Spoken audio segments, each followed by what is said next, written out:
कीमत ले ले बनी, ये करा के हमारे वाले कर दे। भाग जो जैसे हमरे दिल के तरफ इतना बढ़ चुकल बा कि अगर ज्वालामुखी ऐसा फाट गई ना तो जल के राख हो जाइबे। ये लड़की हमारा हवाले कर। दीवाना हूँ मोहब्बत का, मसल कर साफ कर दूंगा, लगी है आग सीना में जला कर राख कर दूंगा।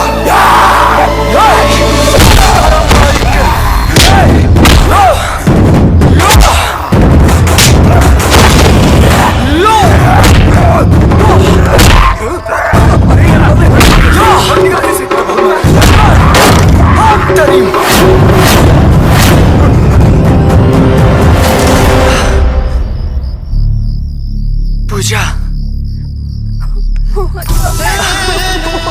पूजा, हमके तो से क्यों ना अलग कर पाई? मोहन, भगवान के लाख लाख शुक्रिया बाकी तो लोग फिर से मिल गए यार। हाई ला बैग, चला यही से। चलो पूजा।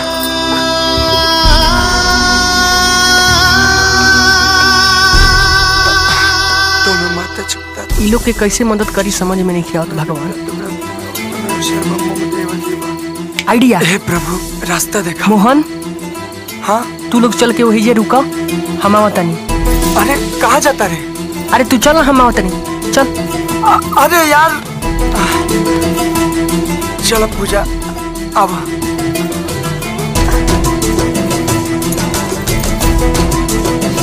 हे देव के देव महादेव, अब तुम्हारे सहारा बा। मोहन। हाँ, अरे ये सब कहा मिट्टू? हाँ, जब सब सहारा छूट जाला ना तो सिर्फ भगवान के सहारा काम आवेला। चला मोहन, आगे बढ़ो। आओ, पूजा होने जा।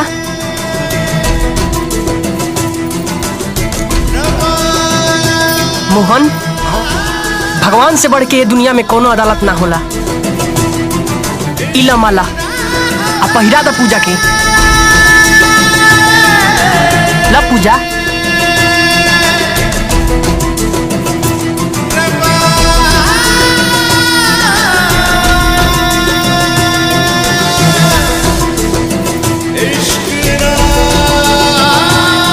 मोहन, का सोचता रहो? हाई ला पहिरा दा इनकरा के।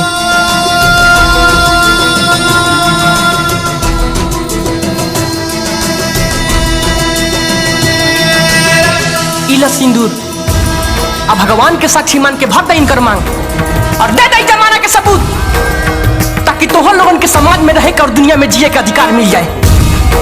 हाई ला, का सोचता रहो? भर दा पूजा के मांग।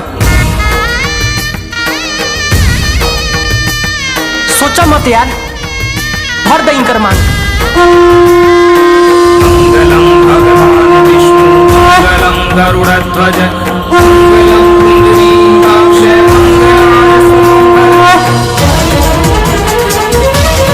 पहिरा दा मंगलसूत्र। विवाधा विनिर्मुक्तो धन धान्य सुतान्वित, मनुष्यो मत् प्रसादेन भविष्यति न संशय।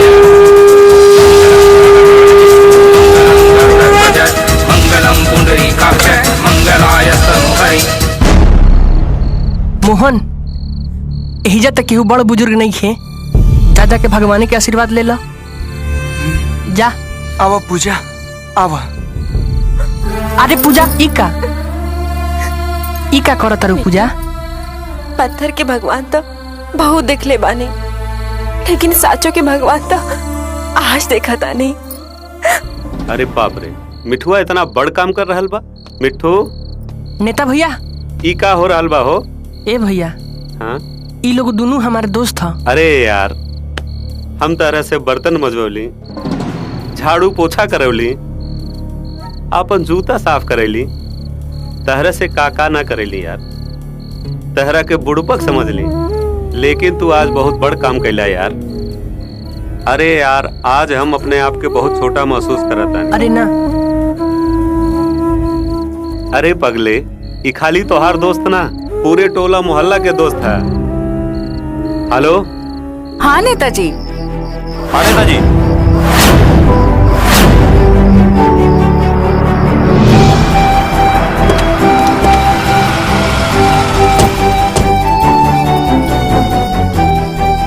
आज से ही मोहब्बत का जोड़ा हमनी के साथ हमनी के मेहमान बन के रही। वाह नेताजी, का बात बा। ठीक भाई यार।